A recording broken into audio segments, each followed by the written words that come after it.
What's up, everybody? It's your boy Meme here. For breakfast, I had some food. I had a banana and some pizza and some sausage and some peppers and some onions, and that was pretty good. For lunch, I'm not having anything, and for dinner, I'm going to be having beef stew. I woke up this morning at 5 and I started walking on the treadmill. I believe I walked on the treadmill for 4 miles.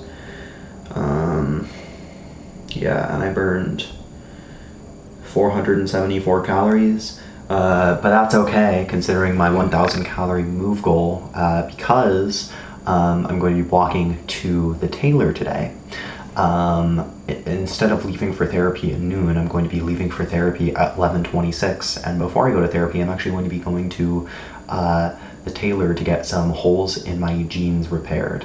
Yeah, and then I'm going to be going to therapy. Nothing's really going on. Aside from that, I'm still working on computer science stuff, like stupid stuff. I'm still working on quick sort since I know how the algorithm works now. Again, I didn't know how before. I thought I did, but I didn't.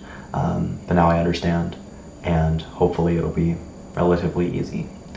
And yeah, nothing else is really happening. Yeah, I don't know. That's it.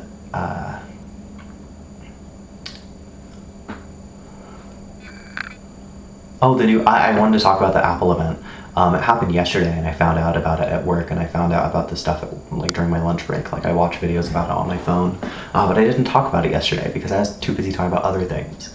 It's pretty interesting. I'm happy the base model iPhone has 120 hertz now. I'm happy the Pro iPhones all have all 48 megapixel cameras. I remember when the 14 Pro, which is my phone, I have a 14 Pro Max, but I remember when the 14 Pro finally got a 48 megapixel sensor in the ×1 camera, I was like, oh man, it'll be awesome when the iPhone has 3 48 megapixel sensors. And that was like when the 14 Pro came out. I don't remember when that was. I guess it was in high school, right? And now the 17 Pro just came out, and now it has all 3 48 megapixel sensors, and that's pretty nice. What else? I don't know. The iPhone Air looks pretty cool.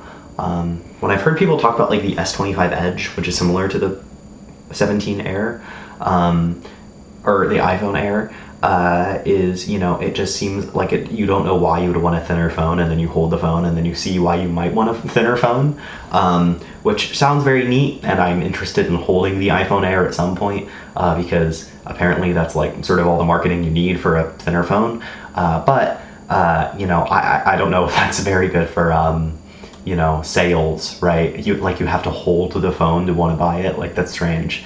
So I don't know what the market is for this iPhone Air. You know, it's replacing the Plus line. So instead of like the 17 and the 17 Plus, it's the 17 and the iPhone Air.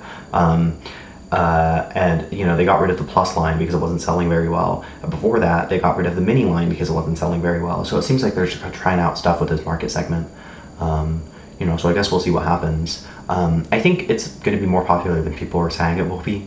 I think it's going to be pretty popular because it's only $1,000, right? Of course, that's still a lot of money, but it's less than the Pros. And it's pretty neat. And a lot of people really care about how their phone looks. Like, a lot of people got the iPhone 16 instead of the 16 Pro because it was pink, right?